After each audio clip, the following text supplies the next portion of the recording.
So hello and welcome back to this Downfield Idealist Crusade. This will be a video detailing the handful of new Hardy Boys titles that I've picked up for my canon and digest collections, along with one particular special title relating to the Casefile series.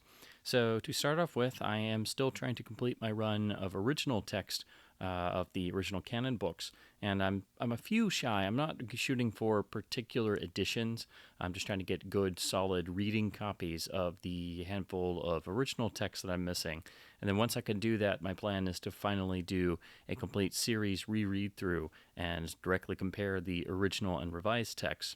So one of the handful that I was still missing was book 34, The Hooded Hawk Mystery, which I have here in a picture cover form with the earlier cover, which is, for this title, usually a pretty good giveaway that this copy will have the original text, and it's still in pretty nice shape, so it was a nice find at the local bookstore. Have the blue spine, of course, and then the title listing on the rear. The title listing goes down to The Haunted Fort, which dates this as sometime in the 1960s, of course, and of course predates the switch to the Helvetica font of the 1970s printings. Still have the brown and white end papers. And there's the first of the internal illustrations.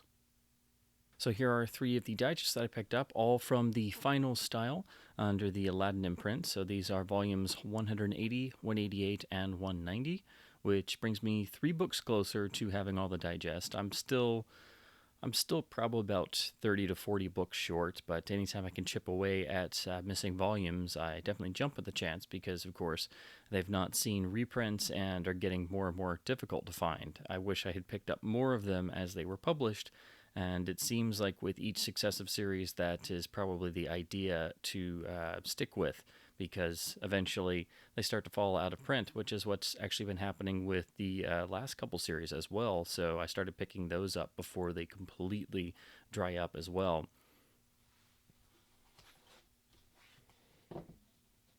Of course, they all have the matching blue spines with the sort of case folder sticker with the title of the book. Here's all the rear covers, and thankfully these are all not Scholastic editions, so they actually have the full cover blurb, and they actually are numbered, because it is very frustrating to have these Scholastic versions because they don't have the numbers on them, so it's very difficult to keep track of them on your shelf.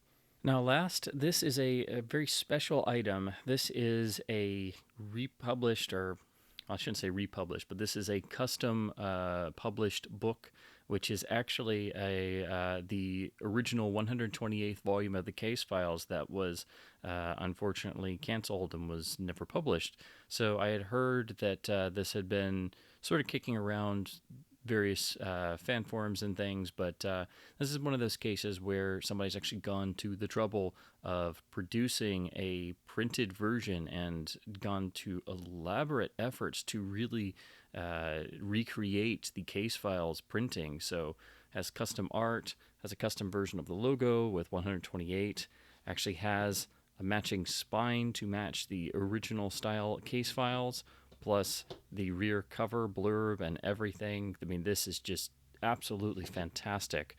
So I was contacted by a fellow fan who helped hook me up with this, and of course these are not for resale or anything. So this is not really about no money changes hands other than the actual printing costs. But this is just fantastic, and they even went to the effort of reproducing the correct chapter headings. So it's unfortunately not perfect. There are one or two spots where there were missing pieces of the manuscript and things. So this is just like a great what if, because I never got the chance to read this, so I'm very excited to finally be able to do so. And of course, this is the case file that was prepared and was apparently all ready to go, which is pretty much evidenced here, but it just never came to fruition. So this was really fantastic. So so happy to actually have this, and then to technically be the nice fitting cap to my Casefiles collection finally being complete. the Hardy Boys Undercover Brothers series, which is the series that picked up where the digest left off. Essentially, the digests were pretty much canceled and done with in 2005, and they rolled over into this new relaunch of the series. And I didn't really get into this series. It is quite a bit different. It is told in the first person and has a really particularly odd narrative style. Not only is it first person, but every chapter alternates being told by Frank and Joe in their own first person perspective. So they do definitely take some getting used to, and I really wasn't ever going to get any of the books past the end of the digest because that really is about the end of my interest, or so I thought. But I started noticing certain copies pop up for cheap, and I picked up a few on a whim, and then I noticed, as per usual with children's books, and the Hardy Boys are no exception, they have not gotten reprints, and this series has since been ended, and they shifted over into the Hardy Boys Adventures series. So now these books are starting to dry up on the used market. So anytime I see some, I go ahead and pick them up. They wound up doing 39 books and 2 super mysteries. So you have 41 volumes to try and collect. And again, the sooner you start picking some of these up, if you're interested in collecting this series, the easier it is going to be to have all of them and not have to pay high prices when they start to shoot up on the used market, which is already happening. Of course, the flip side of this argument is if you want to have every Hardy Boys published volume, then it's best to perhaps pick them up as they are printed, so you actually buy every new volume when it comes out. So I've read 1 or 2 books in this series, but I haven't read all of them. And again, it was a very odd style to get used to. So again, if I manage to get all of them, then I will do a complete read through, which I would like to do since I now have a good majority of these. So again, there are 2 super mysteries, and this whole line, including the usage of the super mystery title, this is done in the same way as the subsequent Nancy Drew Girl Detective series, which is the same style, the same sort of new relaunching. The Nancy Drew Digests were ended about the same time as the Hardy Boys Digests. So if you've seen those Nancy Drew Girl Detective books, it's pretty much the same era and the same style, and those also have their own super mysteries. But I do believe that series was much better received than this was for the Hardy Boys, particularly since the style of this series is so completely different. Now, of course, if you look at the cover design, it is a little bit on the garish side at first, but the black, yellow, and blue sort of works. Unfortunately, what they chose for the cover images on this first iteration of this series, the actual photos are very generic. But the paperbacks, the covers have a nice glossy sheen to them, so they're all right, and at least they match. But eventually, they did switch to a different style, which we'll cover in a second. So these, while not the greatest, I think are at least better than what we eventually did get. And again, the super mystery, I only have 1 of them. There are 2, and they're sort of mixed in through the series, and they're not numbered with the other books. So it's really kind of confusing where you place them. So I just kept it here at the beginning, even though I believe in the publishing timeline, this comes somewhere around volume 10 or 11. But of course, it is not a numbered book in the series.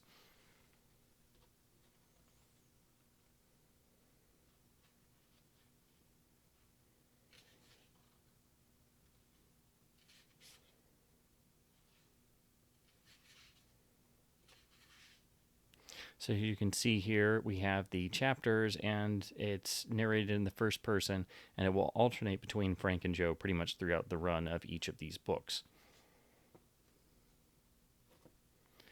The rear covers are pretty straightforward, and you get this sort of brief rundown split up into the so-called mission, locale, victims, and the suspects of the case. Now, the Super Mystery actually has a printed cover inside and has a similar rear.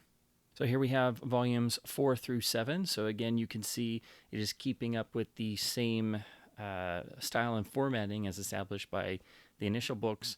And unfortunately, the actual cover imagery leaves a lot to be desired.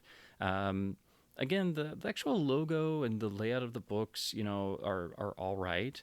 And it's very obvious this pretty much carries on the same style and formatting in terms of the page count and the size of the paperback as what the digest had ended up with. So you really start to wonder, should they have ended the digest at all? And I don't know exactly the sales figures. I don't know how successful this relaunching was with trying to attract, say, for example, new audiences in the mid 2000s.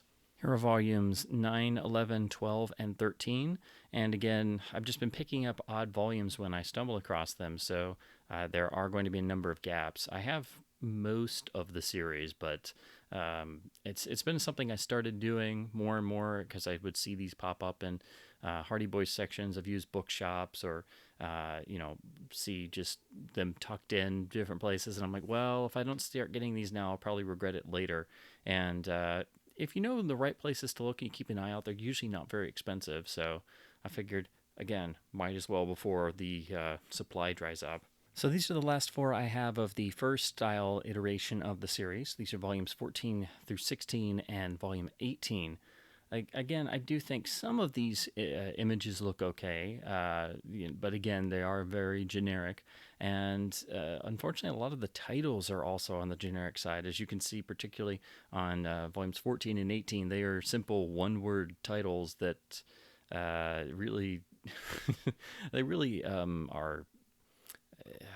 There's just some of the most extraordinarily generic book titles you can possibly come up with.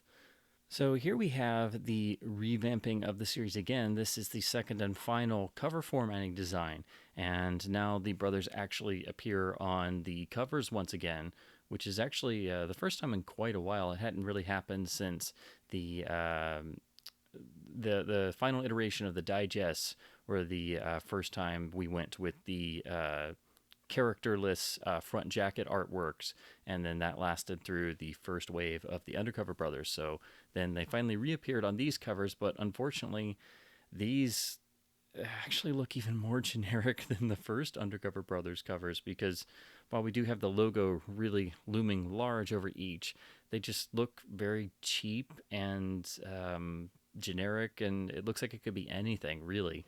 And also the models used in the photographs don't really match all that often.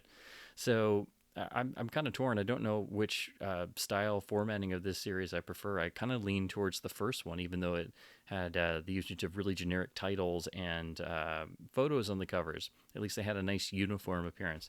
But, it's still the same series. It's still the same first-person perspective. And as you can see here, around this time, they started doing book trilogies and duologies to try and entice readers into picking up the next volume. So there's a number of these that run through the end of this series. So again, this is volumes 22 through 24, which forms a trilogy, and then this is volume 28, which is the first volume of another trilogy. As you can see, they very helpfully give you pictures of some of the next books in the series to pick up. So again, enticement for picking up the next book in the link booked mini story arcs. These are the last two volumes I currently have. So these are volumes 29 and 35. Again, with the same style cover formatting as the other books, and again, getting towards the tail end of this series, because it was the final volume published was volume 39. Apparently there was a 40th volume that was prepared, but the series was canceled. I don't know if it was entirely due to low sales, or they were already ramping up into relaunching the series yet again, which they would do with the Hardy Boys Adventure series, which is the most modern and actually current series, which is still ongoing. And then in the interim, around this time period, in 2009, 2010, there is this series, which is the Secret File series. This is a book run designed expressly for very young readers. It's a scholastic series. So it's really, not exactly necessary if you're just collecting the main books. But again, if you want every single Hardy Boys iteration, you also have to dive into the handful of, elementary young school, young reader volumes. So this series ran for a number of books, and they're all very illustrated, Of course, the text is much more sparse. And again, I just picked these up on a whim because I found them in a used bookshop for just a couple cents each, just mixed in with the others. So again, not essential, but again, if you're trying to get every single Hardy Boys series, well, there's also this Secret Files series for young readers. So the world of the Hardy Boys goes beyond just the main runs of books. There's also a good number of comics and manga adaptations as well now, primarily based off of the Undercover Brothers and the Adventures series. So there is quite a bit more now than just the standard books that we're all used to. This is the Adventures line, which was launched in 2013 after the Undercover Brothers series had been canceled.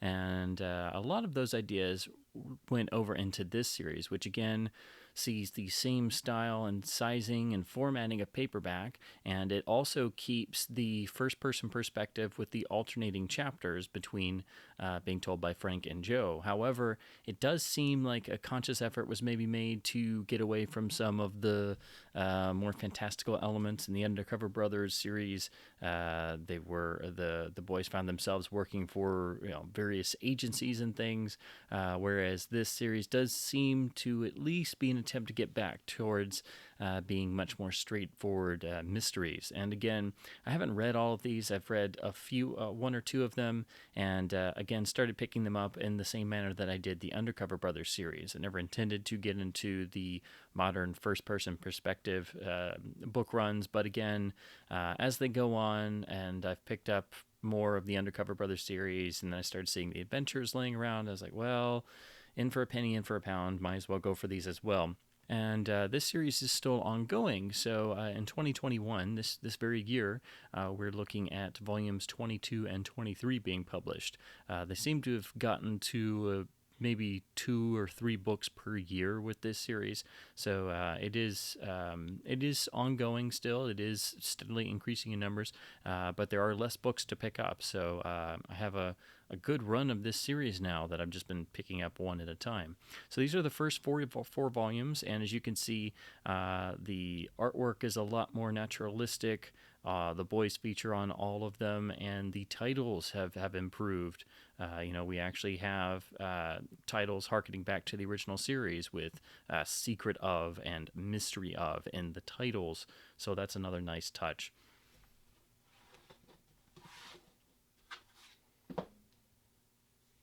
And as I'm very fond of, the spines are all matching.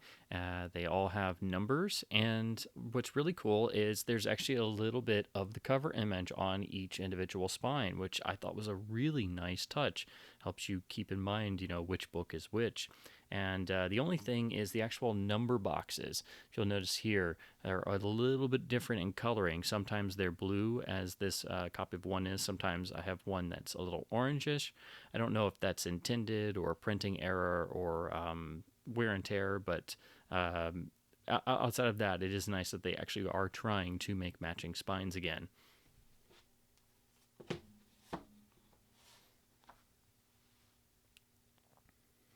And again, it seems like they continued the idea from the Undercover Brothers series, but here each rear cover actually promotes the very next book in the series, which is very iconic for the Hardy Boys because, of course, they started out with the original canon books with the dust jackets promoting the next book, and then, of course, they would have the name drop in the text of the next book in the series at the very end. So always entice the young reader to somehow get a copy and go out and buy the next book in the series.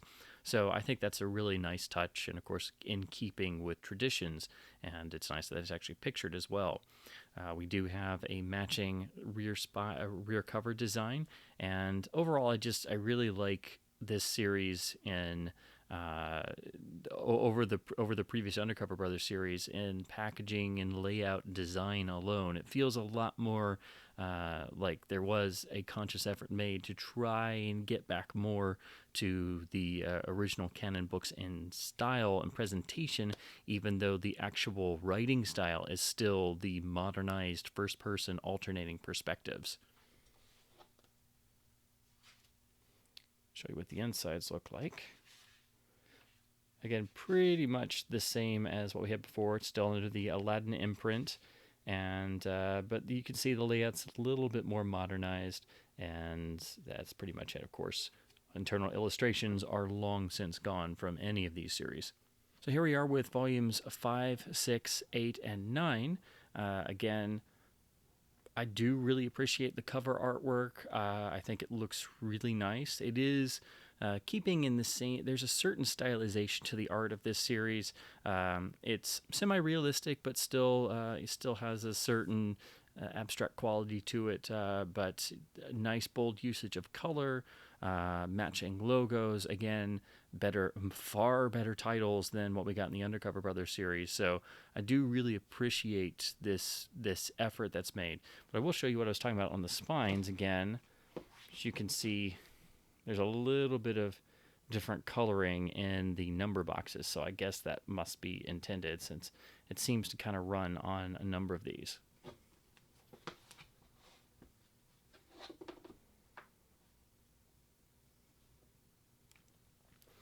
And matching with the blurb and picture for the next successive book in the series.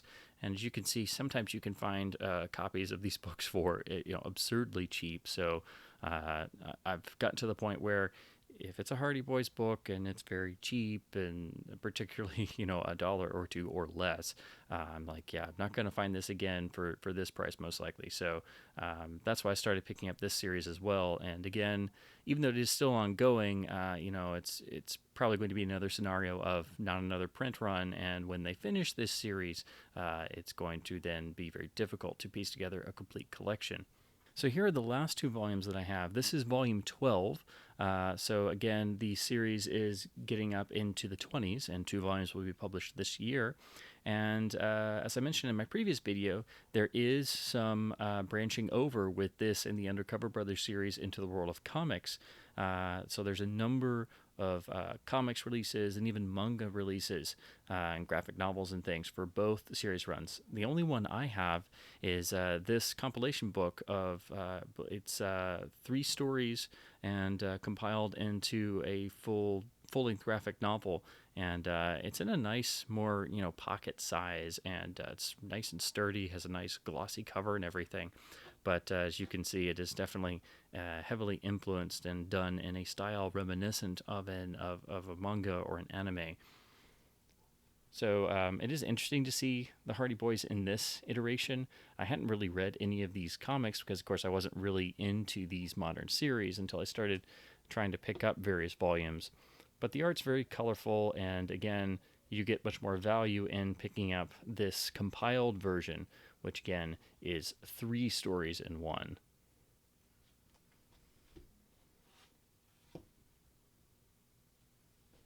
So that is it for my adventures collection for the time being. Again, it is an ongoing series, so you can pick up new volumes on Amazon or at your local bookstore as they are published and released.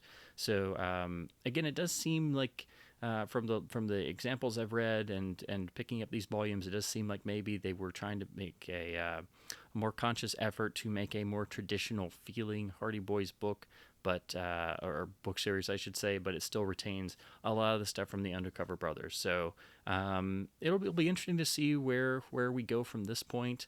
And it does seem like the publishing side has kind of slowed down, so it looks like it's maybe 2 to 3 books being published per year. There's no telling how long this series will run, or if it will be canceled as every series is, and then if that happens, what they will cook up for the Hardy Boys to delve into next. I don't know if we'll ever see a full-fledged return to the primary series style. Of course, the only news on that front has been the new covers and new editions that were printed for the first 8 books of the original canon series. And I think that was also because the publishing rights sort of finally switched over, and those are actually done under the Penguin imprint now. So that may have just been a sort of having to publish something new for rights ownership purposes. But there's no way of knowing where the rights owners and publishers will go with the Hardy Boys and the characters. But for the time being, we are in the Adventures line still. So thank you so much for watching. Again, this is an ongoing collection for me, so this is a shorter video, but just wanted to detail my other runs of books. And I will now do a video detailing the various crossovers with the sister series of Nancy Drew books. So as always, thank you so much for watching, and happy book hunting.